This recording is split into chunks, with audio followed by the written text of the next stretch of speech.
Song number 478.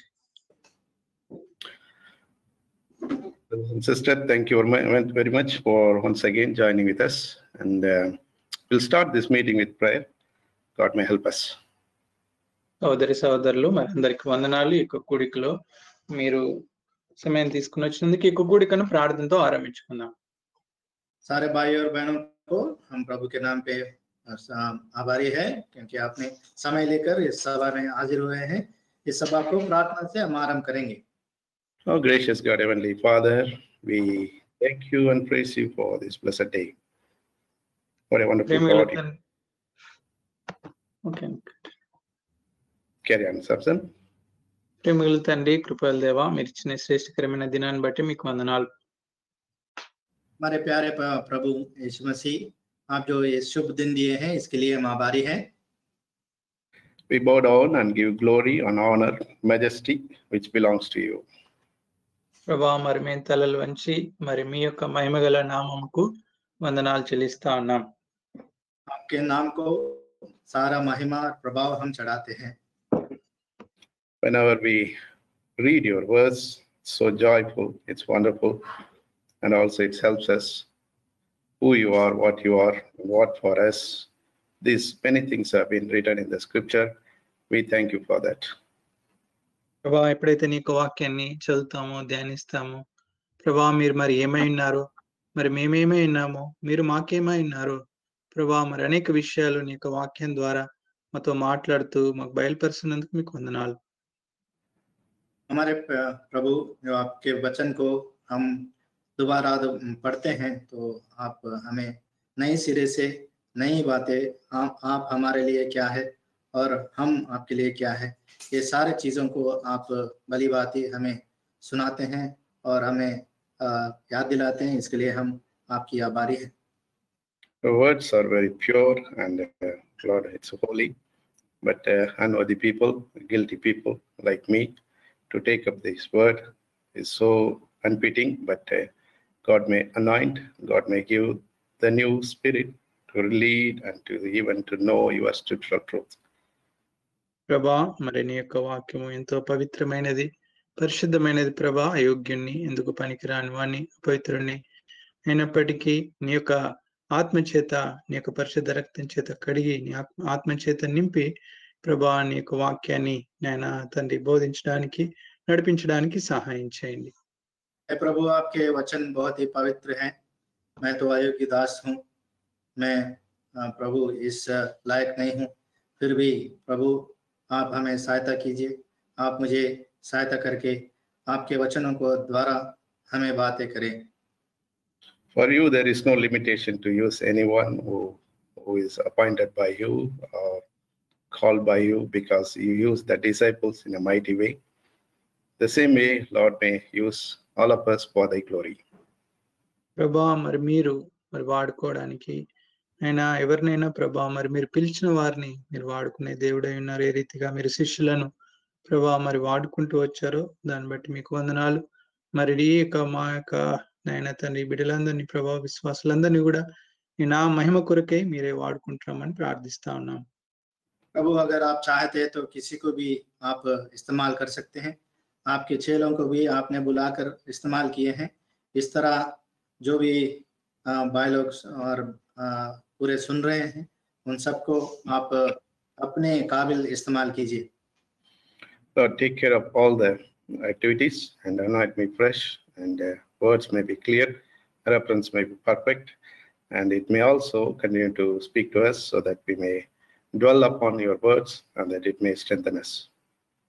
ప్రభా, మరి నాయన ఈ యొక్క కూడికంతట్లో ముఖ్యంగా ఇక వాక్య పరిచయం అంతట్లో కూడా మీరే సహాయం చేసి నడిపించండి. ముఖ్యంగా ప్రభా నన్ను మమ్మలను ప్రభా మరి మీరే పరిశుద్ధపరిచి నూతన పరుచురండి. నీ యొక్క వాక్యం చేత మమ్మల్ని అందరినీ కూడా మరి తృప్తిపరిచి మాతో మాట్లాడుతున్నామని ప్రార్థిస్తా ఉన్నాం. प्रभु, इस सारा सभा के लिए आप हमारे साथ संगत बनाए रखे.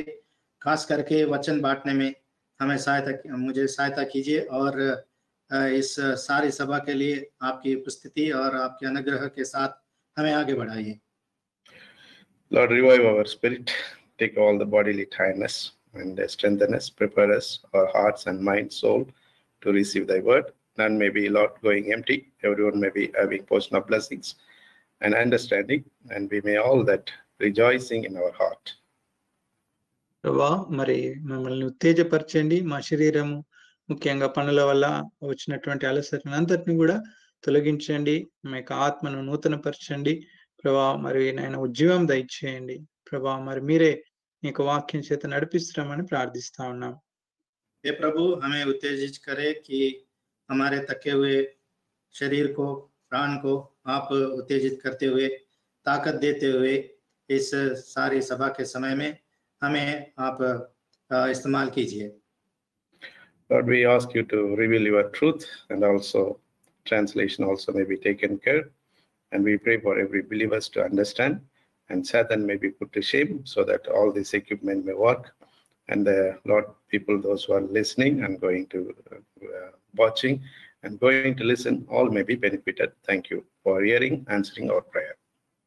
ప్రభా మరి మీరు ఇచ్చిన యొక్క సమయానికే మీకు వందనాలు, ఇచ్చిన ఎక్విప్మెంట్ అంతటికే నీకు వందనాలు ప్రభా. మరి మీరే ఈ యొక్క వాక్య పరిచర్య అంతట్లో కూడా సహాయం చేయండి. శత్రువు సాతాన్ని ప్రభా మరి కార్యాలన్నింటినీ కూడా దూరపరచండి. ఈ యొక్క ప్రతి ఎక్విప్మెంట్ ప్రతిది కూడా సరైన రీతిగా పనిచేసి మీరే మహిమ పొందుతామని యేసు పరిశుద్ధ నామములో అడిగి వేడుకున్నాం పరమ తండ్రి. प्रभु, इस सारा सभा के लिए और जो भी उपकरण आपने हमें उपलब्धि में दिया है, इन सारे चीजों को आपके अनुग्रह में रखिए, और इन सारे सभा के समय को आप आशीषित करके हमारे साथ आपकी संगत बनाए रखे. प्रभु यीशु मसीह के नाम पे मांगते हैं, सुनिए, स्वीकार कीजिए.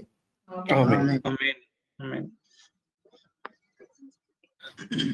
Brothers and sisters, as we meditate on the reading of the scripture portion from Ephesians chapter 1, as we're reading many of the verses as of now, we'll be reading verses today 8 and 9.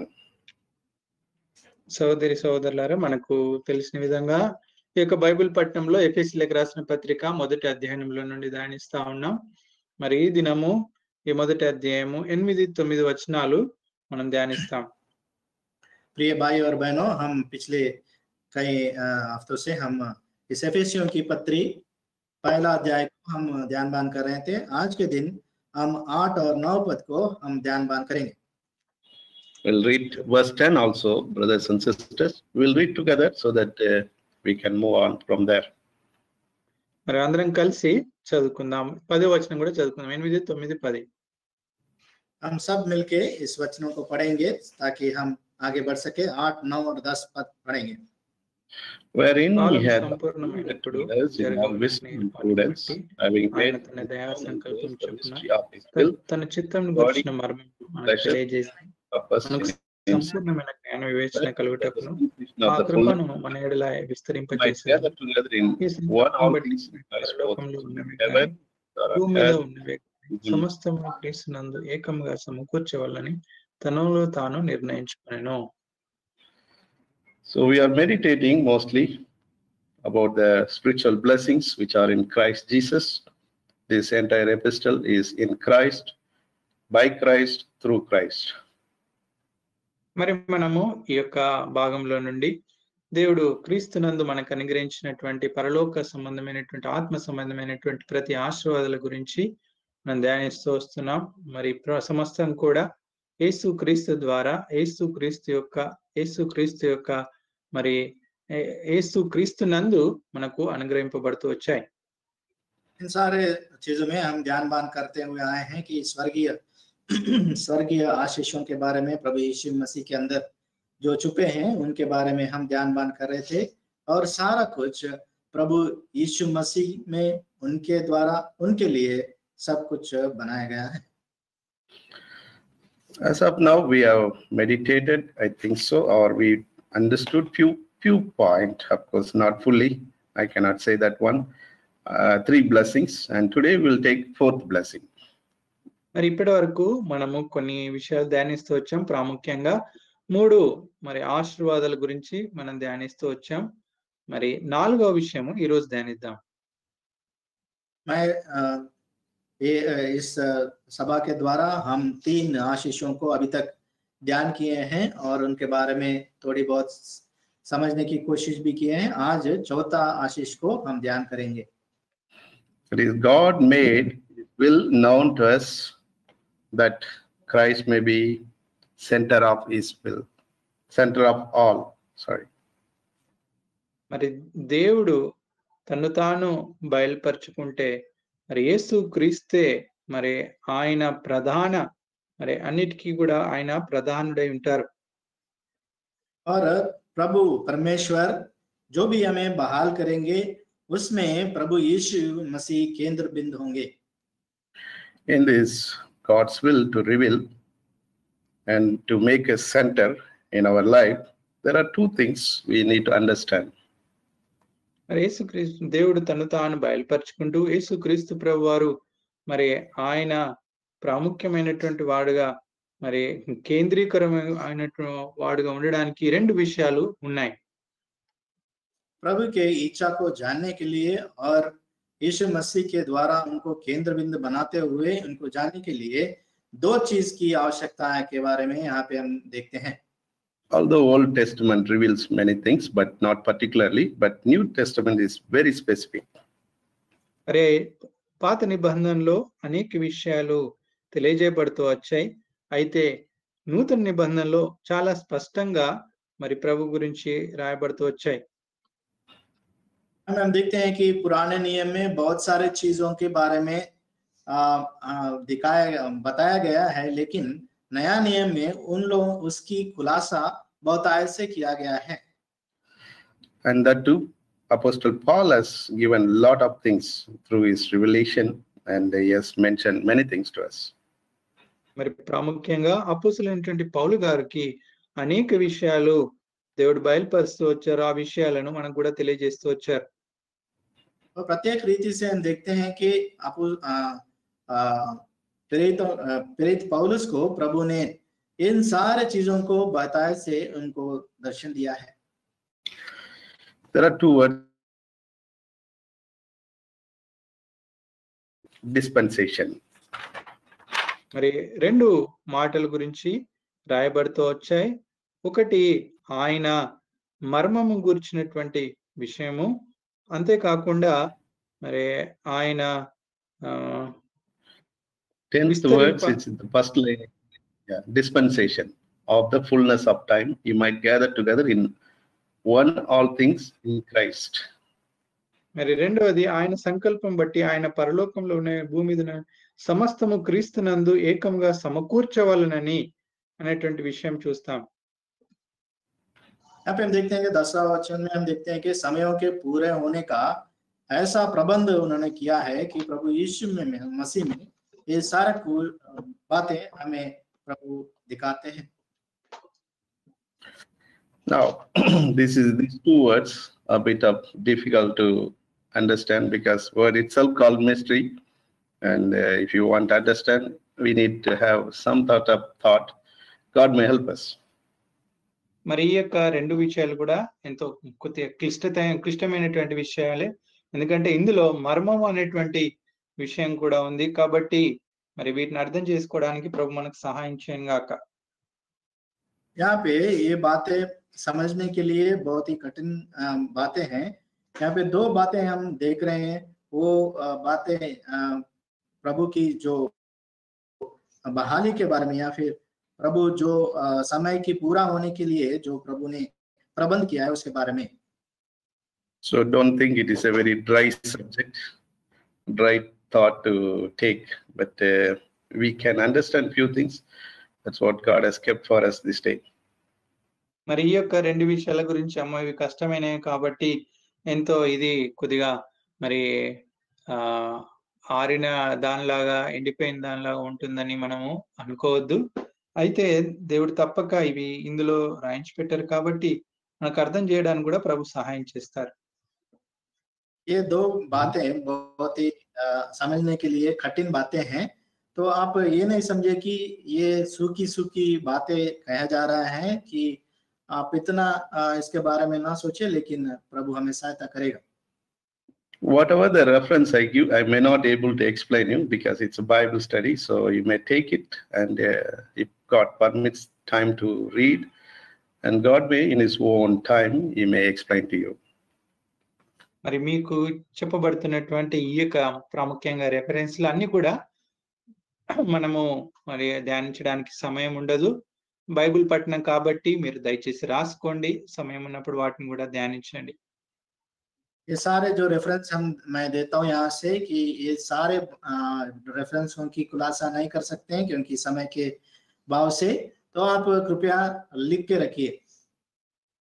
In the New Testament, at least 27 times it is written mystery, or 28 times if we read mysteries, including mainly Paul has given that word. మరి ఈ యొక్క నూతన నిబంధనలో చూస్తే ఈ యొక్క మర్మము అనేటువంటి విషయాన్ని దాదాపు 27-28 సార్లు రాయబడుతూ వచ్చింది.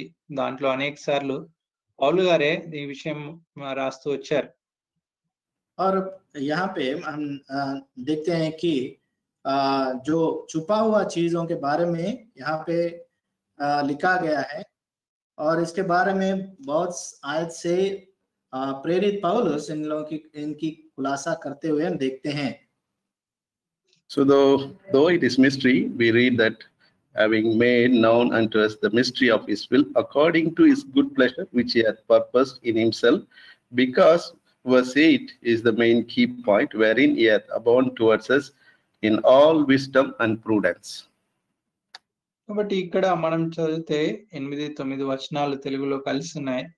అక్కడ మరి మనకు ఆయన యొక్క మర్మమును తెలియజేయడానికి మరి సమస్తం కూడా ఆయన తన దయా సంకల్పం చొప్పున తన చిత్తమును గురించినటువంటి మర్మమును మనకు తెలియజేసి మనకు సంపూర్ణమైన జ్ఞాన వివేచన కలుగుటకు ప్రభు తన కృపను మన ఎడల విస్తరింపజేస్తూ వచ్చారు.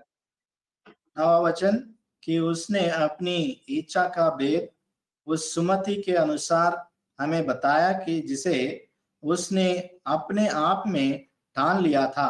और 8 वचन में इसका खुलासा लिखा है कि जैसे उसने सारे ज्ञान और समझ सहित हम पर बहुतायत से किया है. The guilty sinner to receive redemption and forgiveness through the abundance of grace is something ordinary person cannot know. కాబట్టి ప్రభు అనుగ్రహించినటువంటి ఆ యొక్క విమోచన కార్యము, ఆ యొక్క మరి దోషం నుండి పాపం నుండి విడిపింపబడినటువంటి ఈ కార్యము ఒక సామాన్యమైనటువంటి వ్యక్తి సామాన్య జ్ఞానం చేత అర్థం చేసుకోలేరు.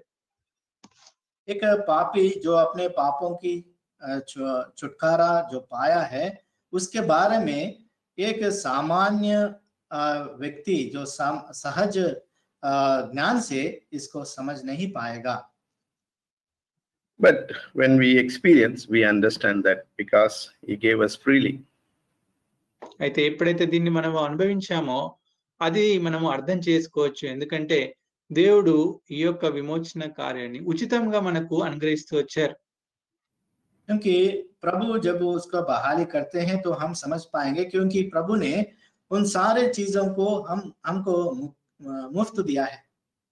For worldly people, it's very difficult to understand. For godly people, it's the part of life. మరి లోక సంబంధించినటువంటి వారికి ఇది అర్థం చేసుకోవడం కష్టము. అయితే దేవుని యొక్క బిడ్డలకు మరి వారికి ఇది వారి జీవితంలో ఒక భాగంగా ఉంది. और दुनियादारी के हिस्से में जो लोग जीते हैं वो इस बात को समझना बहुत ही कठिन है, लेकिन मसीह में जो लोग ठहरे हुए हैं उनके जीवन की एक भाग बने हुई है. That's why we read 1 Corinthians chapter 2 verse 10, but God hath revealed them unto us by His Spirit, for the Spirit searcheth all things, yea, the deep things of God. మొదటి కొరింథీయులకు రాసిన పత్రిక 2వ అధ్యాయము 10వ వచనం, మనకైతే దేవుడు వాడిని తన ఆత్మ వలన బయలుపరిచి ఉన్నాడు, ఆ ఆత్మ అన్నిటినీ దేవుని మర్మములను కూడా పరిశోధించుచున్నాడు. यहाँ पे हम देखते हैं 1 कुरिन्थी 2 अध्याय 10 वचन, परंतु परमेश्वर ने उनको अपने आत्मा के द्वारा हम पर प्रकट किया है, क्योंकि आत्मा सब बातें वर्णन परमेश्वर की खूबी बता भी जानता है। Because God is spirit, those who worship him must be worshipping spirit and truth. దేవుడు ఆత్మ గనుక దేవుని ఆరాధించేవారు ఆత్మతోనూ సత్యంతోనూ ఆరాధించవలెను. और प्रभु आत्मा रूपी है, इसलिए जो भी उनकी उपासना चढ़ाते हैं तो आत्मा से उनको उपासना चढ़ाना है। So God has made available to believers complete spiritual wisdom and discernment. కాబట్టి దేవుడు మరి తన ఆత్మీయ విషయాలైనటువంటి వాటిని అర్థం చేసుకోవడానికి పరిపూర్ణమైనటువంటి వివేచన జ్ఞానంను ప్రభు మనకు అనుగ్రహిస్తూ వచ్చారు. और प्रभु इन आत्मीय चीजों के बारे में समझ पाने के लिए प्रभु ने हमें आत्मा के द्वारा ही इन सबको समझने की ताकत दी है। So take reference Colossians chapter 1 verse 9, where Paul says, and desire that he might be filled with the knowledge of his will in all wisdom and spiritual understanding. That was his prayer towards the church at Colossae. కొలస్సీలకు రాసిన పత్రిక 1వ అధ్యాయము 9 నుండి 12 వరకు తెలుగులో కలిసిన ఇక్కడ పౌలు గారు ప్రార్థిస్తూ వచ్చారు ఏంటంటే మీరు సంపూర్ణ జ్ఞానంను ఆత్మ సంబంధమైనటువంటి వివేకము గలవారగుటకు అని ప్రార్థిస్తూ వచ్చారు. यहाँ पे हम देखते हैं कुलुस्सियों की पत्री 1 अध्याय 9 वचन के अनुसार पौलुस लिखते हैं कि इसलिए जिस दिन से यहाँ सुना है अभी भी तुम्हारे लिए यहाँ प्रार्थना करता हूँ और विनती करने से नहीं चुकता हूँ. So if you understand verses 4 in the same Colossians chapter 1 verses 4 to 8, you will see that faith, hope, goodness, all these things has been revealed because we have been saved by the grace of God. ఈ కొలస్సీలకు రాసిన పత్రిక 1వ అధ్యాయం 4వ వచనం నుండి 8వ వచనం వరకు ధ్యానించినట్టయితే అక్కడ విశ్వాసం గురించి, ప్రేమను గురించి, నిరీక్షణను గురించి మరి రాయబడుతూ వచ్చాయి. ఇవన్నీ కూడా మనం అర్థం చేసుకోగలం, ఎందుకంటే దేవుని యొక్క కృపను బట్టి మనము రక్షణ పొందుతూ వచ్చాం కాబట్టి. इस कोलोसियों की पत्री 1 अध्याय 4 से 9 तक हम पढ़ेंगे तो वहां पर हम पाते हैं कि प्रेम, अनुग्रह और प्रभु जो अपने ऊपर दया निछावर किया है उन सब चीजों की यहाँ पे हम जानते हैं, क्योंकि वो सारे चीज प्रभु ने हमें मुफ्त में दिया है. So before gospel has been given to us, that was mystery. What Jesus is, who he is, what he is, how the God is. But that is also truth has been revealed to us that Jesus is God and we must accept him as our personal savior. కాబట్టి మనకు సువార్త ప్రకటింపబడక మునుపు, మనము రక్షణ పొందక మునుపు మరి ఈ యొక్క సువార్త గురించి కానీ మరి దేవుని గురించి కానీ ఇవన్నీ మనకు అవన్నీ కూడా మర్మాలుగా ఉన్నాయి. అయితే ఇవన్నీ సువార్త ప్రకటింపబడ్డ తర్వాత మనం రక్షకునిగా యేసు ప్రభుని అంగీకరించిన తర్వాత మరి ఇవన్నీ కూడా మనకు ప్రాముఖ్యంగా యేసు క్రీస్తు ప్రభువారు మరి ఆయన దేవుడని మనం విశ్వసించడానికి ప్రభు మనకు తెలియజేస్తూ వచ్చారు.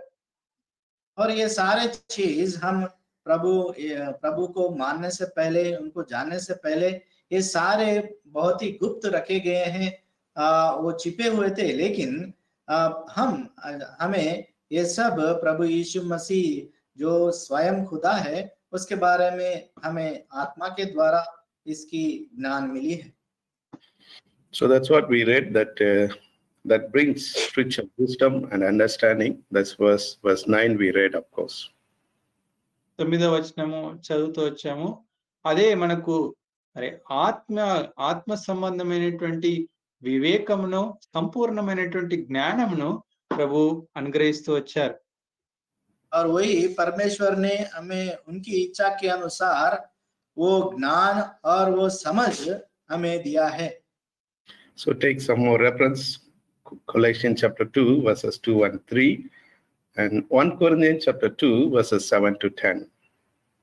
ఇంకా కొన్ని రిఫరెన్స్లు రాసుకోండి. కొలస్సీలకు రాసిన పత్రిక 2వ అధ్యాయము 2వ వచనము, 3వ వచనము, అంతేకాకుండా మొదటి కొరింథీయులకు రాసిన పత్రిక chapter 2 verses 7 to 10. రెండవ అధ్యాయము 7 నుండి 10 వచనాలు. और रेफरेंस लीजिए कोलोसियों की पत्री दूसरा अध्याय 2 और 3 वचन और पहला कोरिन्थी दूसरा अध्याय 7 से लेके 10 पद तक. So when we read Ephesians chapter 1 verse 9, having made known unto us the mystery of his will according to his good pleasure which he hath purposed in himself. కాబట్టి ఈ యొక్క ఎఫెసీయులకు రాసిన పత్రిక మొదటి అధ్యాయము మనం చూస్తున్నటువంటి భాగము ఈ 8-9 వచనాలు చదివినప్పుడు మరి ఆయన తన దయా సంకల్పం చొప్పున తన చిత్తమును గూర్చిన మర్మము మనకు తెలియజేసి. यहाँ पे हम देखते हैं पहला एफेसियों की पहला अध्याय 9 वचन में हम देखते हैं कि उसने अपनी इच्छा के भेद उस सुन्नति के अनुसार हमें बहुतायत से जिसे उसने अपने आप में ठान लिया था. So we see that it was good pleasure for him, and also he purposed in himself to reveal or to make known to us. చూడండి ఇది మరి దేవునికి అదెంతో తన దయా సంకల్పం బట్టి ఉన్నది. అది ఆయన యొక్క మరి కృపను బట్టి అది బయలుపరచబడుతూ వచ్చింది. ये सारे जो भेद था वो प्रभु का अनुग्रह हुआ है कि उनके इच्छा के मुताबिक हमें प्रभु उसकी खुलासा करना चाहते हैं. So the mystery, of course, in Hebrew word there are many verses written, but commonly called apocalypses. ఈ యొక్క మరి మర్మముల గురించి హిబ్రీ భాషలో గ్రీక్ భాషలో రాయబడుతూ వచ్చింది అపోక్లిసిస్. Yes. और वेद के बारे में हम देखते हैं ग्रीक भाषा में अपोक्लिसिस. Actually that's called definitions are many are there, but we will see that is revealed or make known, manifest or import, like that. The words are there. Wherever it fits, it will give the meaning. కాబట్టి దీనికి అర్థాలు చాలా ఉన్నాయి, నానార్థాలు. ప్రాముఖ్యంగా మరి అవి తెలియజేయబడ్డము, బయలుపరచబడ్డము, ఈ రీతిగా మరి అనేక అర్థాలు ఉన్నాయి. అది ఎక్కడ ఆ పదం వాడినప్పటికీ కూడా అది అక్కడ ఎంతో మరి ఉపయోగకరంగా ఉండేది. और ये बात के जो निर्वचन ये है कि बताए जाना या फिर उसके बारे में खुलासा करना है या फिर उसके भेद के बारे में बताना है. ये जहां कहां भी हम इस शब्द को इस्तेमाल करेंगे तो उसके अनुसार ये उपयोग होगा. There are 12 mysteries written or mystery, but I have taken 7 points, so God willing we'll see one by one, at least few reference with the few reference. దాదాపు 12 మర్మాల గురించి రాయబడుతూ వచ్చాయి. అయితే మనం మాత్రం 7 మర్మాల గురించి చూస్తాము. దాంట్లో మరి ప్రాముఖ్యంగా వీటి రెఫరెన్స్ కూడా మనం చూద్దాం. 12 भेद हैं, लेकिन हम 7 भेदों के बारे में रेफरेंस के साथ हम देखेंगे. First and foremost, for the Gentiles to be in the church, it was not revealed in the Old Testament, but in the New Testament through the gospel it's been revealed that the Gentiles also part of the church. మొట్టమొదటిగా అన్యజనులు సంఘము వెలుపల, పాత నిబంధనలు చూస్తే సంఘం వెలుపల ఉండేవారు. మరి అయితే నూతన నిబంధనలో మరి అన్యజనులైనటువంటి వారిని దేవుని యొక్క సంఘంలోనికి వారు తేబడుతూ వచ్చారు. और हम देखते हैं कि ये अन्य जाति के जो लोग हैं वो पुराने नियम में हम देखते हैं कि कलीसिया के बाहर या फिर उनको इस भेद के बारे में कोई खुलासा नहीं दिया गया है, लेकिन नया नियम में हम देखते हैं कि ये अन्य जाति के लोग कलीसिया के अंदर ले आए गए हैं और ये बात की उनकी खुलासा भी इनको दिया गया है. Take reference Ephesians chapter 3 verses 8 to 11. ఎఫెసీయులకు రాసిన పత్రిక 3వ అధ్యాయం 8 నుండి 11 వరకు. एफेसियों की पत्री 3रा अध्याय और 8 से लेके 11 पद तक. And Colossians chapter 1 verses 25 to 27. కొలెసీలకు రాసిన పత్రిక 1వ అధ్యాయం 25 నుండి 27 వరకు. कोलोसियों की पहला अध्याय 25 वचन से 27 वचन तक. Actually, it was in God, but now it is revealed. That is why we see that the glorious church. కాబట్టి అది క్రీస్తు నందు ఉన్నటువంటి విషయము. అయితే ఇప్పుడు అది బయలుపరచబడుతూ వచ్చింది కాబట్టి ఆ యొక్క మహిమకరమైనటువంటి ఆ సంఘాన్ని మరి మనం చూస్తా ఉన్నాం. लेकिन हम देखते हैं कि ये प्रभु यीशु मसीह में छुपा गया था, लेकिन अभी हम देखते हैं कि प्रभु यीशु मसीह में ये महिमा मंदिर, महिमा कलीसिया के जैसा देखते हैं. So it also gives that hope of glory. It means the glory of the hope which is given to us because we have been saved, we have been added in the church. కాబట్టి అది ప్రాముఖ్యంగా మహిమా నిరీక్షణను మనకు తెలియజేస్తా ఉంది. ఎందుకంటే మనం కూడా ఆ యొక్క దేవుని యొక్క సంఘంలో జతపరచబడుతూ వచ్చాం కాబట్టి ఆ మహిమా నిరీక్షణను ప్రభు మనకు బయలుపరుస్తూ వచ్చారు. और यहाँ पे हम देखते हैं कि ये महिमा में जो हमने निरीक्षण किया है उसके बारे में यहाँ पे देखते हैं, क्योंकि हम भी उस कलीसिया में हम जुड़े गए हैं, उस कलीसिया के हम भाग हैं. The second one is a divine truth once hidden but now revealed in the gospel. That is, according to Apostle Paul's gospel, it's now revealed. The reference you can take Romans chapter 16 verse 25. రోమిలకు రాసిన పత్రిక 16వ అధ్యాయము 25వ వచనంలో చూస్తే అక్కడ మరి పౌలు గారు తన సువార్త ద్వారా ఆయన మరి ఈ యొక్క రహస్యము అనగా ఏంటంటే నిత్య దేవుని ఆజ్ఞ ప్రకారము మరి ఆ యొక్క సువార్త ప్రకారము యేసు క్రీస్తు నందు మనకిచ్చినటువంటి రక్షణను గురించి తెలియజేస్తా ఉంది. रोमियो की 16 अध्याय 25 वचन में हम देखते हैं कि ये दैविक सच्चाइयों के बारे में प्रभु में हमें खुलासा दिया है. That's what we have been redeemed. Before redemption, we were not part of church or part of His glory. ఈ యొక్క దైవిక సత్యాలు మరి ప్రాముఖ్యంగా మనం ఇంతకు ముందు మరి రక్షింపబడక ముందు, విమోచింపబడక ముందు మనం దేవుని యొక్క సంఘంలోని వారం కాదు. అయితే మనము రక్షింపబడి విమోచింపబడిన తర్వాత దేవుని యొక్క సంఘంలో చేర్చబడుతూ వచ్చాం. हम पहले प्रभु को पाने से पहले हम ये सब जानते नहीं थे, लेकिन अभी हम छुड़ाए गए हैं और उस महिमा में हम भाग ले रहे हैं.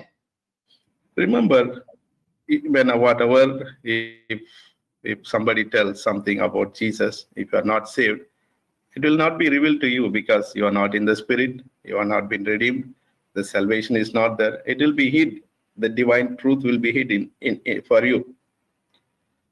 కాబట్టి ఒకవేళ నువ్వు రక్షణ పొందకపోతే, ఒకవేళ యేసుక్రీస్తు ప్రభువారిని సొంత రక్షకునిగా అంగీకరించకపోతే, సువార్తను అంగీకరించకపోతే, ఎవరైనా నీకు సువార్త చెప్పినప్పుడు, దేవుని విషయాలు చెప్పినప్పుడు నీకు అవి అర్థం కావు. ఎందుకంటే ఆ యొక్క దైవిక మర్మాలు, దేవుని యొక్క సత్యాలు ఇంకా నీకు మరి బయలుపరచబడలేవు కాబట్టే. क्योंकि अगर आप कहते होंगे कि मुझे ये समझ में नहीं आ रहा है, क्योंकि आप छुड़ाए नहीं गए हैं और कलीसिया में जुड़े नहीं गए हैं, ये सुसमाचार को आप जाने नहीं हैं, इसलिए इस सारे चीजों गुप्त रखा गया है आपसे, इसलिए आपको इसकी जानकारी नहीं है. So that itself speaks how the కాబట్టి ఎప్పుడైతే మనము రక్షింపబడ్డామో, లేకుంటే ఎప్పుడైతే యేసుక్రీస్తు ప్రభువాన్ని సొంత రక్షకునిగా అంగీకరించబడ్డామో, అప్పుడు ఏ రీతిగా ఈ యొక్క మర్మాలు బయలుపరచబడుతూ వచ్చాయో ఈ యొక్క రక్షణ ద్వారానే మనము తెలుసుకోగలం. और वो स्वयं इस बात के बारे में बात हमें खुलासा देते हैं, क्योंकि हम प्रभु यीशु मसीह को जानने से पहले कैसे थे उसकी खुलासा करती है. So if you are not accepted Lord, this may be the chance for you to accept Lord as your personal savior. Come into the saving grace of God. You see how joyful to talk about Jesus. meditate about his words, think about him, and the future, what it holds. Many things are there. కాబట్టి ఇంకా ఒకవేళ వింటున్న వారిలో ఎవరైనా ఇంకా రక్షణ పొందకపోతే మరి ప్రభు నామంలో ఈ సమయంలో కూడా ఆహ్వానిస్తా ఉన్నాం.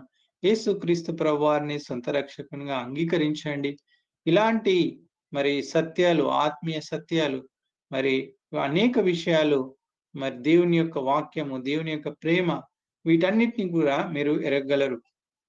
और प्रभु अगर आप अभी तक प्रभु को स्वीकारे नहीं है, उनको जाने नहीं है, तो प्रभु आपको और एक मौका दे रहे हैं। तो हम आह्वानित कर रहे हैं कि आप प्रभु को स्वीकारें, कि प्रभु के बातों के बारे में आप बातचीत करें और प्रभु कैसा आपको चलाते हैं, आपके आने वाले दिनों के बारे में, आपके बारे में कैसे प्रभु सोचते हैं, वो सब आप जान पाएंगे, कैसे प्रभु आपको छुड़ाने वाला है। So the next one is the resurrection of the dead. That is 1 Corinthians chapter 15 verse 51. మొదటి కొరింథీయులకు రాసిన పత్రిక 15వ అధ్యాయము 51వ వచనంలో ఇంకొక మర్మము మనం చూస్తాము. అది మరి మృతుల క్రీస్తు ప్రభువారి యొక్క పునరుద్ధానం గురించి, మృతుల అక్షయతను గురించి రాయబడుతూ వచ్చింది. पहला कुरिन्थी 15 अध्याय 51 वचन में हम देखते हैं कि जो मरे हुओं की पुनरुत्थान के बारे में प्रभु यीशु मसीह में हम देखते हैं. You can read 52, 53 and 54 verses also later on. 52, 53, 54 వచనాలు కూడా మీరు తర్వాత చదువుకోండి. आप लोग 51 से लेकर 54 तक आप पढ़िए, वहां पे जानते हैं आप. See, we cannot understand with our finite knowledge how that is, but one day this mortal body will become immortality. That's what the hope God has given. కాబట్టి ఈ యొక్క భౌతిక సంబంధమైనటువంటి జ్ఞానం చేత వీటిని మనం అర్థం చేసుకోలేం. కానీ దేవుడికి ఇస్తున్నటువంటి వాగ్దానం ఏంటంటే ఆ దినాన మరి ఈ యొక్క క్షయమైపోయేటువంటి ఈ శరీరము అక్షయతను ధరించుకున్న. और हम देखते हैं कि इस ध्यान से हम इन सारे बातों की हम समझ नहीं पाएंगे, क्योंकि उस दिन में जब प्रभु हमें उनके पुनरुत्थान में उठाएंगे, वो समय में उन सब की ज्ञान हम पाते हैं. Even Jesus Christ itself, the next mystery, the mystery of the kingdom of heaven, he talked about in Matthew chapter 13 verse 11. మత్తయి సువార్త 13వ అధ్యాయము 11వ వచనంలో అక్కడ పరలోక రాజ్యముల గురించినటువంటి మర్మంను యేసుక్రీస్తు ప్రభువారు తెలియజేస్తూ వచ్చారు. मत्ती का 13 अध्याय और 11 वचन में हम देखते हैं प्रभु यीशु मसीह स्वर्गीय गुप्त बातों के बारे में वहां पे बातें करते हुए हम देखते हैं. The reason he was giving parables that those who are rejecting him, they should not be hardening their heart. At least they will understand. That's the reason he was giving through the parable, explaining about the mysteries. మరి ఆయన ఈ యొక్క పరలోక రాజ్యం గురించినటువంటి మర్మాన్ని తెలియజేస్తూ మరి అనేకమైనటువంటి ఉపమానాలు ప్రభు వారికి తెలియజేస్తూ వచ్చారు. ఎందుకంటే అక్కడ ఉన్నటువంటి వారు ప్రభుని తిరస్కరిస్తూ ప్రభు మాటక వినక గ్రహింపక ఉన్నారు. కాబట్టి ఈ రీతిగా ఉపమానాల రీతిగాలన్నా వారు అర్థం చేసుకుంటారని, గ్రహిస్తారని ప్రభు వారికి ఉపమాన రీతిగా చెప్తూ వచ్చారు. और वहां पे जितने भी लोग थे, वो लोग प्रभु की बातों को ना मानते हैं, उनको नकार रहे थे. तो इसलिए प्रभु ने, ताकि वो लोग समझ पाए कि एक उपमान के रीति से ये सारे गुप्त बातों की विवरण प्रभु वहां पे दे रहे हैं. So God may help us that we may not be hardening our heart. We may be receiving his words and we may understand what it is. కాబట్టి మనం కూడా దేవుని యొక్క వాక్యం మనకు వచ్చినప్పుడు మన హృదయాన్ని కఠినం చేసుకోకుండా వాక్యాన్ని మనం స్వీకరించి దాన్ని అర్థం చేసుకోవడానికి, గ్రహించుకోవడానికి ప్రభు మనకు సహాయం చేయను గాక. प्रभु हमें सहायता कीजिए, करे कि हम जब वचन अपने तरफ आती है तो अपने हृदय को कठिन ना बनाते हुए उसको सुनने में और समझने में प्रभु हमें सहायता करे. The next one is the union between Christ and the believers. That is also symbolized as a marriage of the church. మరి మరొకటి ఏంటంటే ఈ యొక్క సంఘము విశ్వాసులు క్రీస్తు మరి సంఘము వధువుగా క్రీస్తు వరుడుగా తెలియజేయబడినటువంటి మర్మము. और एक चीज ये है कि प्रभु यीशु मसीह में एक विश्वासी का जुड़ना कैसा है, वो कलीसिया के विवाह के द्वारा बातें कर रहे हैं. Ephesians chapter 6.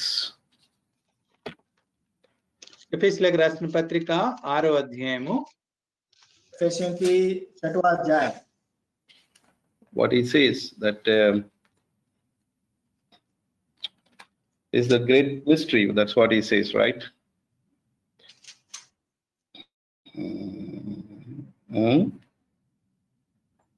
Yeah. 5 verse 32. This is a great mystery, but I speak concerning Christ and the church.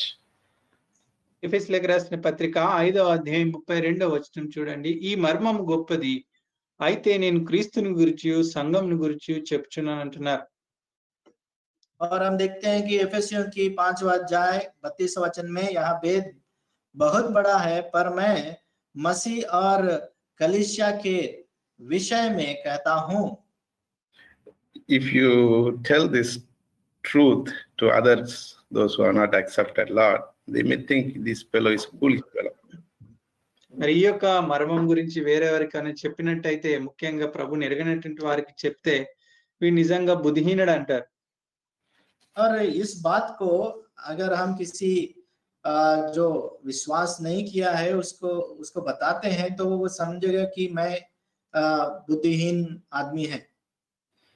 But for us it's a joyful, because we are expecting that one day we are going to meet our Lord. అయితే మనకు మాత్రం ఇది ఎంతో సంతోషకరమైనటువంటి విషయం, ఎందుకంటే ఒక దినాన మన ప్రభుని మనము కలుసుకోపోతున్నామనేటువంటి ఆనందం. क्योंकि हमें ये आनंद की विषय है, क्योंकि हम एक दिन प्रभु यीशु मसीह को मिलने वाले हैं. This is how it makes a big difference between the ordinary blessings and the spiritual blessings. కాబట్టి ఇది ఎంతో మరి వ్యత్యాసాన్ని మరి మనకు తెలియజేస్తా ఉంది. ఆ యొక్క సామాన్యమైనటువంటి ఆశీర్వాదాలకి ఆత్మ సంబంధమైనటువంటి పరలోక సంబంధమైనటువంటి ఆశీర్వాదాలకి. और ये बात हमें एक साधारण आशीषों की और स्वर्गीय आशीषों के बीच में जो विविधता है उसके बारे में बताती है. If we compare the worldly blessings, many people has got a lot of things. We may have something, but our preference is the spiritual blessings. కాబట్టి మనము ఇతరులతో లోక సంబంధించినటువంటి వారితో మనం పోల్చుకుంటే వారికి అనేక మరి భౌతికమైనటువంటి ఆశీర్వాదాలు ఉండొచ్చు, మనకు కూడా ప్రభు కొన్ని అనుగ్రహించి ఉండొచ్చు. అయితే మన జీవితాల్లో ప్రాముఖ్యమైనటువంటి ఏంటంటే ఆత్మ సంబంధమైనటువంటి ఆశీర్వాదాలు. और हम देखते हैं कि बहुत सारे चीज प्रभु हमें भी दिखाए हैं. दुनिया के लोगों के अंदर हम देखें तो बहुत सारे चीज ऐसे हैं जो दिए हैं, लेकिन हमारे आशीष और उनके आशीष में बहुत ही एकदम विभिन्नता है. So we read Revelation chapter 1 verse 20. The mystery of the 7 stars which thou sawest in my right hand, and the 7 golden candlesticks.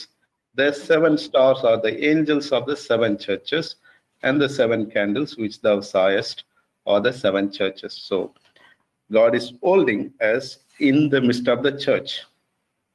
కాబట్టి ప్రకటన గ్రంథము 1వ అధ్యాయము 20వ వచనంలో చూస్తే అక్కడ ప్రభు మనల్ని తన యొక్క సంఘంలో ఉంచుతా ఉన్నారు. ఇక్కడ నా కుడి చేతిలో నీవు చూచిన 7 నక్షత్రములను గురించిన మర్మమును, ఆ 7 సువర్ణ దీప స్తంభముల సంగతిని, అంతేకాకుండా ఆ 7 నక్షత్రములు 7 సంఘములకు దూతలు, ఆ 7 దీపస్తంభములు 7 సంఘములు అని ఇక్కడ దేవుడు మర్మాన్ని తెలియజేస్తా ఉన్నారు. यहाँ पे हम देखते हैं कि प्रकाशित वाक्य 1 अध्याय और 20 वचन में हम देखते में, अर्थात उन 7 तारे का भेद जिन्हें तूने मेरे दाहिने हाथ में देखा है, और उन 7 सोने की दिवटी का भेद वे है 7 तारे सोने के जो कलीसिया के भेद है, और 7 दिवटी 7 कलीसिया है। As I said in one of the message, candlesticks is the very presence of God. ఒకసారి మనం ధ్యానించుకుంటూ వచ్చాం. ఈ యొక్క దీపస్తంభములు దేవుని యొక్క సన్నిధిని మరి తెలియజేస్తా ఉన్నాయి. ये 7 दिवटियां जो है वो प्रभु की उपस्थिति के बारे में हमें याद दिलाती है। It was established in the Old Testament that candlestick should be burning so that we will understand that His presence is always with us. మరి పాత నిబంధనల గ్రంథంలో రాయబడుతూ వచ్చాయి, ఆ యొక్క మరి దీపస్తంభముల మీద ఎల్లప్పుడూ దీపం వెలుగుచుండాలి అని. ఎందుకంటే మరి ఈ యొక్క దీపస్తంభము దేవుని యొక్క సన్నిధిని తెలియజేస్తూ ఆ సన్నిధి ఎల్లప్పుడూ మనతో ఉండడాన్ని సూచిస్తా ఉంది. ये 7 दिवटियां ये बताती हैं कि वो हमेशा जलते रहना है, क्योंकि पुराने नियम में हम देखते हैं कि तंबू के अंदर जो सोने की दिवटियां हैं वो हमेशा उनके ऊपर आग जलने का ये सबूत है कि प्रभु की उपस्थिति हमारे साथ हमेशा है। So if God's presence is with us, God is living in us, should we worry about anything? కాబట్టి దేవుని యొక్క సన్నిధి మనతో ఉండి దేవుడే మనలో జీవిస్తున్నట్టయితే మనం ఏ విషయమైనా గురించి మనం చింతించాలా? अगर प्रभु की संगति अपने पास कायम रखा हुआ है तो क्या ये जरूरी है कि हम चिंता करना? Many times we feel that we have been put to shame or discarded, or we lose that presence of God, like that sense it comes. మరి కొన్నిసార్లు మనం ఎంతో అవమానం పొందినట్టు, మరి ఎంతో బాధ నింద పొందినట్టు మనకు అనిపిస్తుంది. దేవుని యొక్క సన్నిధి కోల్పోయినట్టు మనకు అనిపిస్తుంది.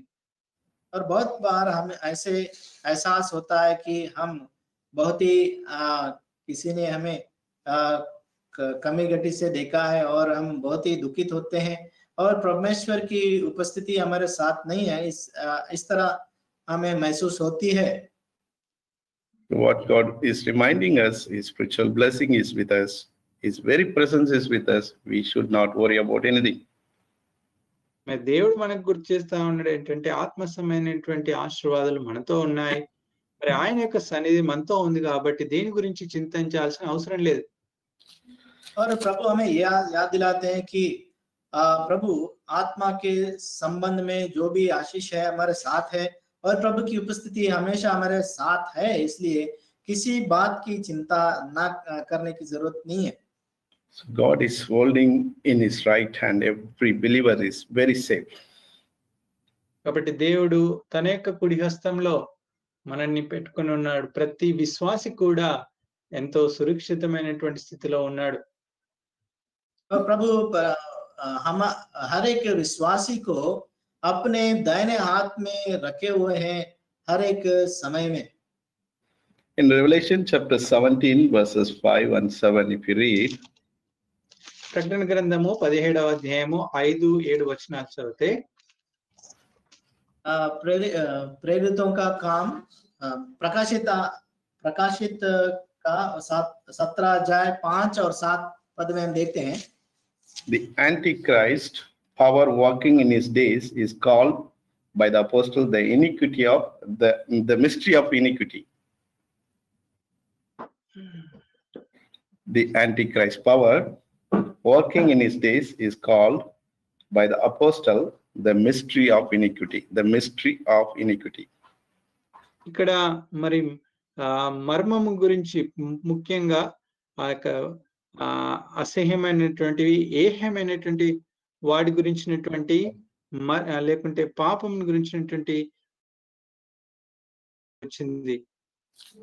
और हम देखते हैं कि यहाँ पे जो अंत्य क्रिस्त का जो बारे में भेद है वो हमारे अपराधों का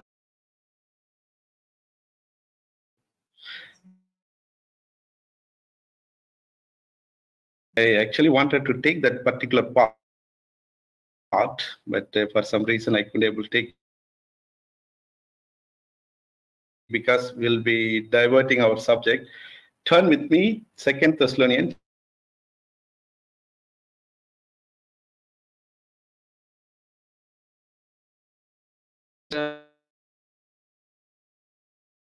రాసిన పత్రిక 2వ అధ్యాయము 7వ వచనం మనం ధ్యానిద్దాం. If you read, for the mystery of iniquity be taken out of the way. ధర్మ విరోధ సంబంధమైన వాడు మధ్య నుండి తీసివేయబడు వరకే అడ్డగించును. और हम देखते हैं यहाँ पे कि क्योंकि अधर्मी का भेद अब भी क्या करता जाता है, पर अभी एक रोकने वाला है, और जब तक वह दूर ना हो जाएगा वह रोक रहेगा. Actually, now letteth will let. That is, letteth means the one who is holding the restraining force. That is nothing but church. కాబట్టి ఇక్కడ రాయబడుతుంది అడ్డగించిన వాడు అడ్డగించును అని రాయబడుతూ వచ్చింది. ఈ యొక్క అడ్డగించేవారు మరి ఏంటంటే అది సంఘము అని చెప్పబడతా ఉంది. और जो रोक रखने वाले के बारे में यहाँ पे बात कर रहा है वो कलीसिया है. Yes, the restraining force is also called church. Now you see how many people are praying, how many people are asking God to reveal him, how many people are pleading not to bring the destruction. This is something like in the between God and the people, a restraining force. కాబట్టి ఈ యొక్క అడ్డగించేటువంటి శక్తి ఏంటి అంటే సంఘమే. ఎందుకంటే సంఘంలో మనం గమనిస్తే ఎంతమంది మరి ప్రార్థిస్తా ఉన్నారు ఆత్మల గురించి, దేవుని యొక్క రాజ్యం గురించి, దేవుని యొక్క రాకడ గురించి ఎంతమంది ప్రార్థిస్తా ఉన్నారు. మరి అదే ఈ యొక్క మరి అడ్డగించే శక్తి అని చెప్పబడుతుంది. और ये रोक लगाने वाला ये है कि कलीसिया ही है, क्योंकि हम इन दिनों में देखते हैं कि कितने सारे लोग जो प्रार्थना कर रहे हैं कि इस तरह के काम ना हो पाए, प्रभु इन सब के ऊपर रोक लगाए करके प्रार्थना करते जाते हुए हम देखते हैं. Is it not glorious things if you are a part of a believer at a church, working as a restraining force and pleading for many? Is it not a blessing for us? కాబట్టి ఇది ఎంతో మహిమకరమైనటువంటి విషయం మనకు కాదా? నిజంగా మరి మనం అనేకుల గురించి ప్రార్థించడం, అనేకుల గురించి మొరపెట్టడం, అనేక విషయాలను సన్నిధిలోకి తీసుకురావడం ఎంతో గొప్ప ఆధిక్యత కాదా? क्या बहुत ही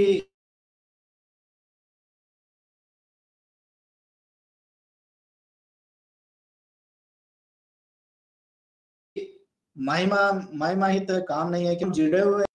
I feel it's very good blessing for us because we become a part of a force to withhold many of the God's things which he wanted to execute.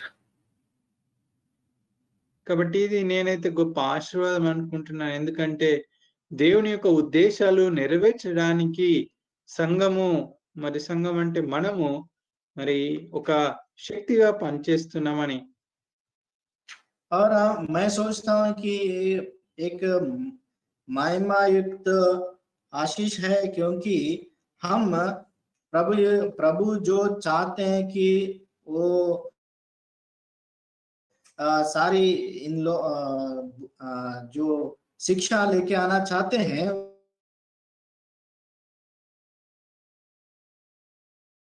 उन सबको हम रोक पा रहे हैं.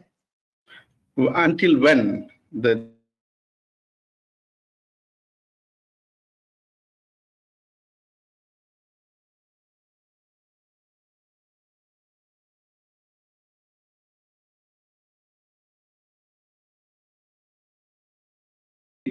that is the present or the cause of the Israel blindness. that was actually mystery.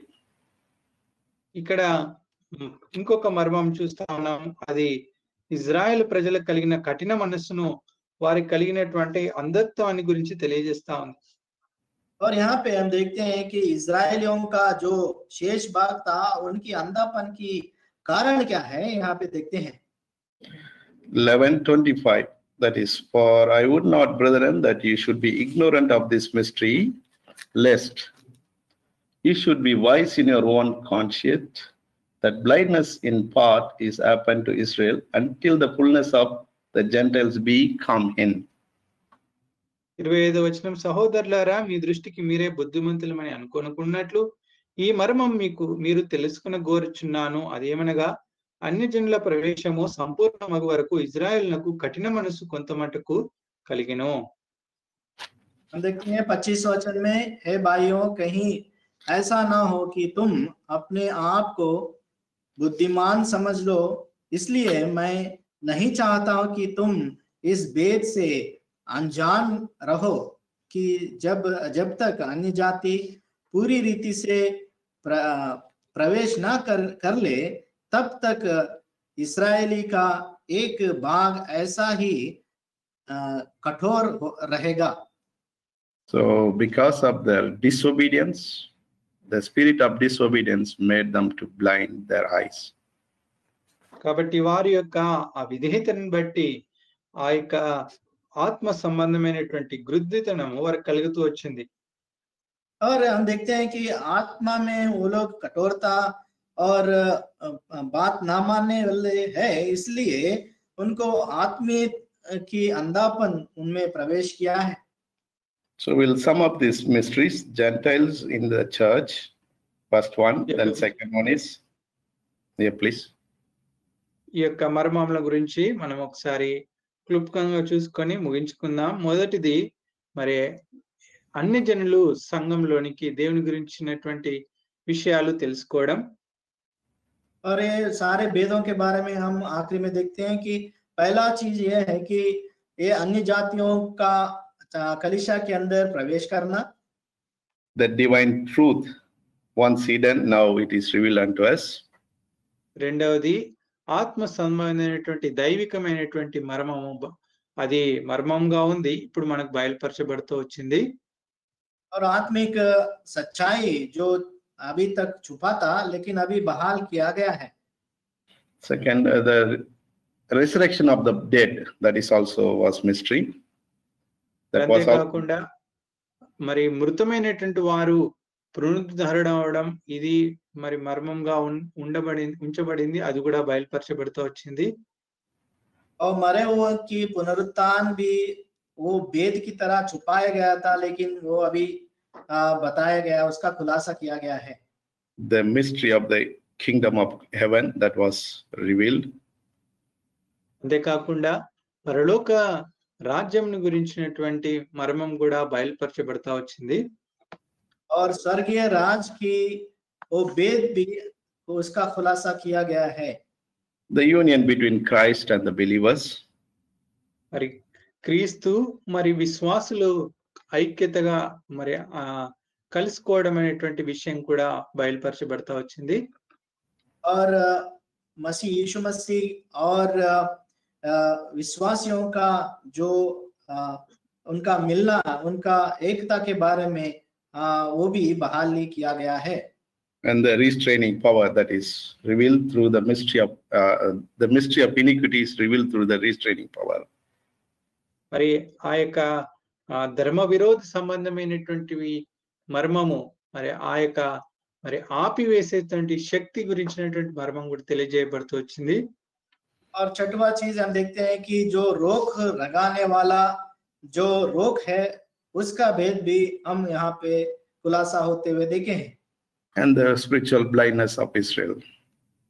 మరి అంతేకాకుండా Israel ప్రజల యొక్క ఆత్మ సంబంధమైనటువంటి గుడ్డితనం గురించినటువంటి మర్మం కూడా తెలియజేయబడుతూ వచ్చింది. और सातवां चीज इस्राएलियों की आत्मीय अंधापन के बारे में खुलासा. See, if Christ is not known and not the center of all, These all mysteries are unknown to us also, but by the grace of God, through His will, we come to know all these things.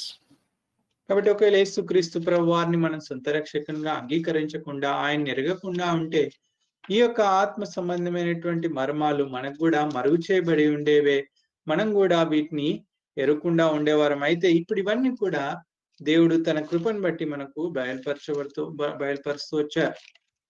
और प्रभु यीशु मसीह इन सारे चीजों की केंद्र बिंदु नहीं होते हैं तो हम उनको ना जान पाते थे और इन सारे भेदों की खुलासा भी नहीं हो पाता था. So we'll move to the next word, dispensation. మరి ఇంకొక పదం వైపు మనం చూద్దాం. ఎఫెసీయులకు రాసిన పత్రిక 1వ అధ్యాయం 8 నుండి 10 వచనాల్లో ఉన్నటువంటి ఆయన యొక్క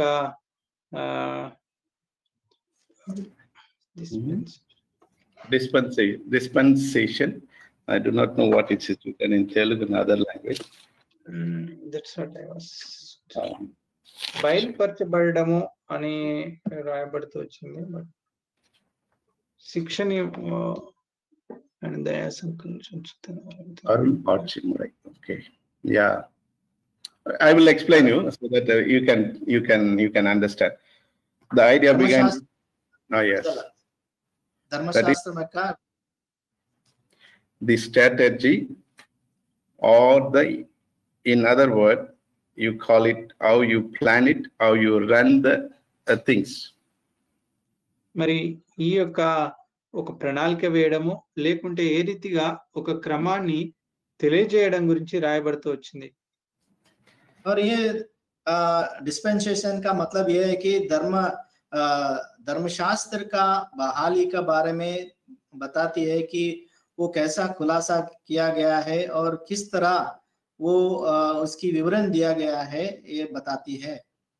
Mainly two things we can understand: how the family is run by planning, even managing the resource, the economy, all these things. Say like housewife, if she wants something to cook, she plans in her head, saying that I want to do this one, so plans it. కాబట్టి సామాన్యంగా చెప్పాలంటే ఒక కుటుంబంలో ఉన్నటువంటి పరిస్థితులకు, ఆర్థిక విషయాలు కావచ్చు, లేకుంటే అనుదిన విషయాలు కావచ్చు, ఏ రీతిగా మనం ప్రణాళికబద్ధంగా వెళ్తామో మరి ఆ విషయాలను ఈ యొక్క డిస్పెన్సేషన్ అనేది ఆ విషయాన్ని కూడా తెలియజేస్తా ఉంది. और एक साधारण रीति से इस डिस्पेंसेशन की मतलब समझना है तो एक परिवार में जो पत्नी है वो सारे चीजों की देखभाल करना और उसकी कैसा वो सब इकट्ठा करना, कैसे चलाना, वो सब की व्यवस्था के बारे में बताती है. In the same way, government also plans through the economy how they want to run their government. మరి అదే రీతిగా ఒక గవర్నమెంట్ కూడా ఏ రీతిగా ఆ యొక్క ప్రభుత్వాన్ని నడిపిస్తూ రావాలో అదంతా కూడా ఒక ప్రణాళిక వేస్తుంది. और वैसे ही एक प्रभुत्व में जो राज कर रहे हैं वो लोग भी इस योजना के द्वारा ही इस व्यवस्था की निर्माण करते हैं. The Greek word they call it oikonomia, that is management, how you manage it. మరి ఈ గ్రీక్ లో దీన్ని మరి ఈ యొక్క విషయాన్ని వైకోనిమియా అంటారు, ఏ రీతిగా నీవు దాన్ని నిర్వహిస్తావో. और ग्रीक में इसको वाइकोनिया कहते हैं कि किस तरह इसकी व्यवस्था करते हैं. So now keep this in mind, how God would have planned it in advance before the foundation of the world. He has planned everything. He has managed everything. He has revealed everything now. కాబట్టి ఈ యొక్క విషయాన్ని గుర్తు చేసుకుంటూ ఒకసారి అర్థం చేసుకోండి ఏ రీతిగా మన ప్రభువు మన యొక్క విషయం ఆలోచిస్తూ వచ్చారు. ఆయన మరి భూమి పునాదులు వేయబడక మునిపే మరి ఆయన తన యొక్క సంకల్పంను బట్టి ఆ యొక్క రక్షణ అనుగ్రహించడమే కాకుండా ఆయన యొక్క చిత్తంను గురించినటువంటి మర్మంను కూడా ఆయన తెలియజేస్తూ వచ్చారు. और इस बारे में आप सोचिए कि प्रभु पहले से इसके बारे में योजना किए हैं कि जगत की नींव डालने से पहले प्रभु इस सारे चीजों की प्रभु ने व्यवस्था की है, और इन सारे चीजों को हमें उसकी भेद को हमें खुलासा किया है। So we can trust our God, we can believe our God. He is the author and creator of everything. కాబట్టి మన ప్రభునందు మనం విశ్వాసం ఉంచొచ్చు, మన ప్రభు యందు మనం పరిపూర్ణ నమ్మకం కలిగి ఉండాలి. ఎందుకంటే ఆయన సమస్తమును సృష్టించి నిర్వహిస్తున్నటువంటి వాడు.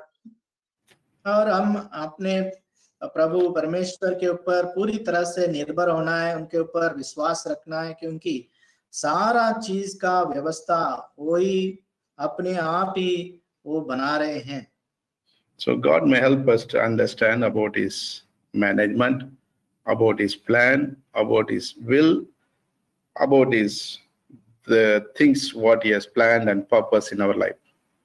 కాబట్టి ప్రభు మన జీవితాల్లో తనకున్నటువంటి ఉద్దేశాన్ని, తనకున్నటువంటి చిత్తాన్ని, తనకున్నటువంటి ప్రణాళికను, తను నిర్వహిస్తున్నటువంటి విధిని మనకు అర్థం చేసుకోవడానికి, గ్రహించడానికి ప్రభు మనకు సహాయం చేయను కాక. प्रभु हमें सहायता करे कि उनकी योजना, उनकी प्रणालिका और उनकी व्यवस्था किस तरह वो कर रहे हैं, उन सारे चीजों को हम जान पाए। Especially the believers in Christ, what he has purposed, what he has planned it, how he is executing day by day. That's what our experience in God. కాబట్టి ప్రాముఖ్యంగా విశ్వాసులు ఏ రీతిగా విశ్వాసుల జీవితాల్లో దేవుడు ఉద్దేశిస్తూ వచ్చాడు, ఏదైతే మరి తన సంకల్పిస్తూ వచ్చాడు, ఏదైతే మరి అనుదినం కూడా మనము అనుభవిస్తా ఉన్నామో ఆ విషయాలు. और खास करके विश्वासी लोगों के जीवन में प्रभु किस तरह की अनुभव उनको हर दिन में दिन के जीवन में दे रहे हैं, और उनको किस तरह उनकी निर्वाह करते हुए उनको चला रहे हैं। So it's our prime responsibility also, those who accepted Lord, to go and preach the gospel and tell about Lord Jesus Christ. And they also should come to the saving grace of God. They also should know the mysteries. They also should know the plan of God. కాబట్టి రక్షింపబడినటువంటి విశ్వాస యొక్క ప్రథమ బాధ్యత, కర్తవ్యం ఏంటంటే మనం కూడా మరి సువార్త చెప్పాలి, అనేకులకు యేసు క్రీస్తు ప్రభువారి గురించినటువంటి విషయాలను తెలియజేసి సువార్తను అందించి వారు కూడా ఈ యొక్క దేవుని యొక్క ప్రణాళికను అర్థం చేసుకుంటూ దేవుని యొక్క మర్మాలను వారికి కూడా బయలుపరచబడుతూ రావాలి. और हमारा भी प्रधान कर्तव्य ये है कि हम भी प्रभु की सुसमाचार को बांटे, और वो लोग भी इस प्रभु की व्यवस्था के बारे में, उनके जो भेद है, उन सारे चीजों की खुलासा वो लोग भी पाए। So it's not only a blessing, it's also a commission what God has given to us. కాబట్టి ఇది మనకు ఆశీర్వాదమే కాదు, దేవుడు మనకిచ్చినటువంటి బాధ్యత, ఆజ్ఞ అని కూడా మనం గ్రహించాలి. और प्रभु न केवल ये हमारे लिए एक आशीष है, लेकिन प्रभु की ये योजना है, और हमारे लिए प्रभु ने ये आज्ञा दी है। Think about a minute. If you have so much blessings, you want to distribute to others, how much you will be rejoicing in your heart. Something I helped others. If God is helping you to preach the gospel, or giving the word of God, or telling about his love, how much our Father will be pleased.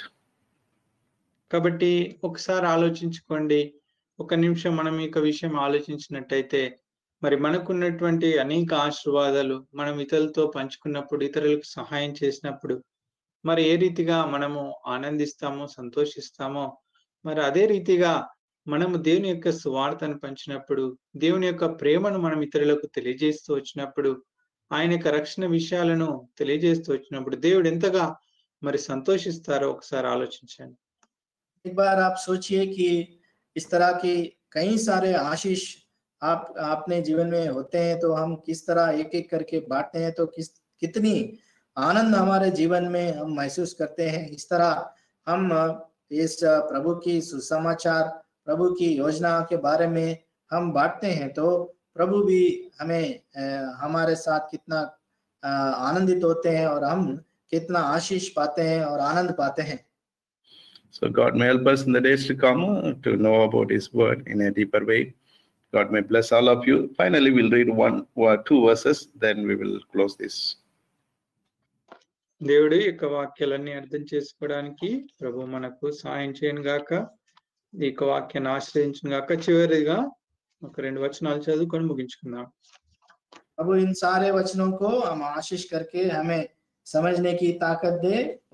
हम इस सभा को अंत करने से पहले 2 वचन को पढ़ के इस सभा के अंत करेंगे। Turn with me. All of you can read, please. Colossians chapter 1, verses 25 and 26. కొలొస్సీయులకు రాసిన పత్రిక 1వ అధ్యాయం 25, 26 వచనాలు చదువుదాం. कोलोसियों की पहला अध्याय 25 और 26। Colossians chapter 1, verses 25 and 26. All of us can read. కొలొస్సీయులకు రాసిన పత్రిక 1వ అధ్యాయం 25, 26 అందరం కలిసి చదువుకుందాం. कोलोसियों की पहला अध्याय 25 और 26 वचन सब लोग मिलके पढ़ेंगे। Wherefore I am made a minister according to the dispensation of God which is given to me for you, to fulfill the word of God, even the mystery that from ages to generation, but now is made manifest. It's a wonderful word. Of course, God may help you to understand, and God may bless this portion once again. ఇవెంతో అద్భుతమైనటువంటి వాక్యము, ఎంతో అద్భుతమైనటువంటి మాటలు, వీటన్నిటిని అర్థం చేసుకోవడానికి ప్రభు మనకు సహాయం చేయండి. बहुत ही अद्भुत वचन है, बातें हैं प्रभु की, और इन सारे चीजों को हम समझ पाए। प्रभु उस तरह हमें आशीष दे। Shall we bow down and pray for a minute, then we will close the meeting. ప్రార్థించుకుందాం. प्रार्थना करके इस सभा को अंत करेंगे। Father, we thank you for this blessed, precious word. ప్రభువా, మీరు అనుగ్రహించిన ఈ ప్రశస్తమైన వాక్యానికి మీకు వందనాలు. प्रभु, हम हमारे लिए जो वचन आपने दिया है, इन सब के लिए आपकी आभारी हैं। It's wonderful to understand about your spiritual truth and the blessings. ప్రభువా, మరి మీ యొక్క ఆత్మీయ సత్యాల గురించి, ఆత్మీయ ఆశీర్వాదాల గురించి తెలుసుకోవడం ఎంతో ధన్యకరమైనటువంటి విషయం. प्रभु, आत्मिक सच्चाई के बारे में हम जानना बहुत ही आशीष की बात है। There are many things today you helped us to understand. In the days to come also you may help us. ప్రభు, అనేక విషయాలు ఈ రోజు అర్థం చేసుకోవడానికి మీరు సహాయం చేస్తూ వచ్చారు. రానున్న దినాల్లో కూడా మరి గ్రహించడానికి, అర్థం చేసుకోవడానికి మీరే మాకు సహాయం చేయండి.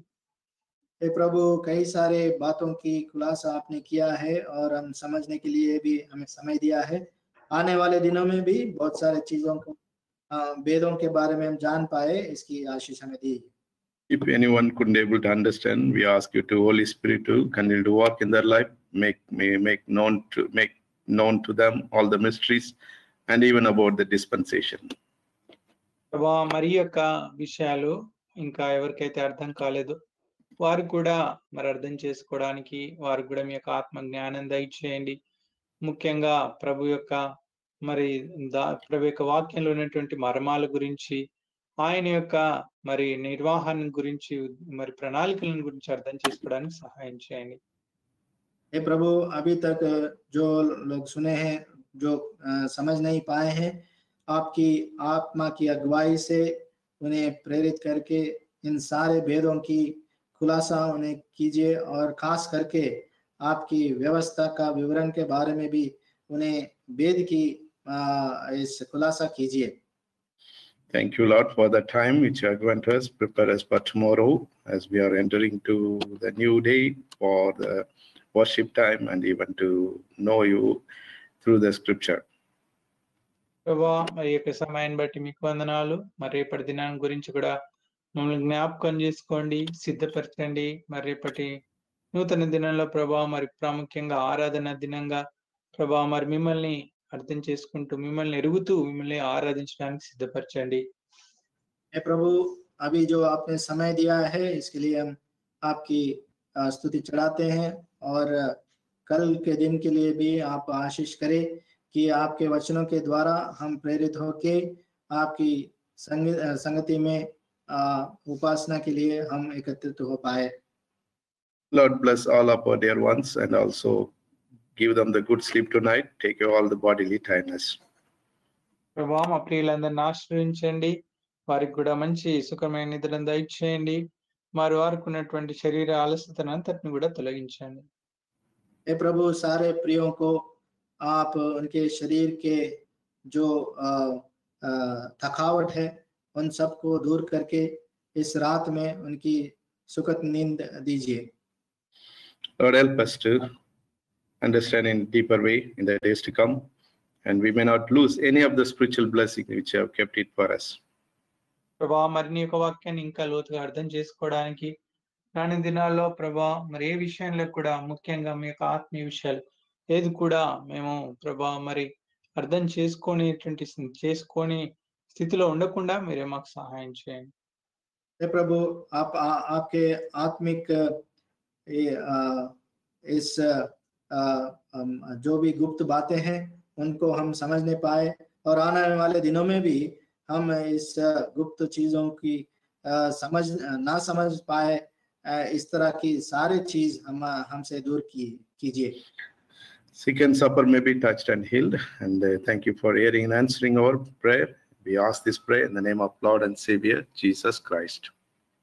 మరి బలహీనంగా అనారోగ్యంగా ఉన్నటువంటి వారిని ముట్టండి, స్వస్థపరచండి. మీరు మా ప్రార్థన వినందుకు మీకు వందనాలు చెల్లించుకుంటూ యేసు పరిశుద్ధ నామములో అడిగి వేడుకున్నాం పరమ తండ్రి.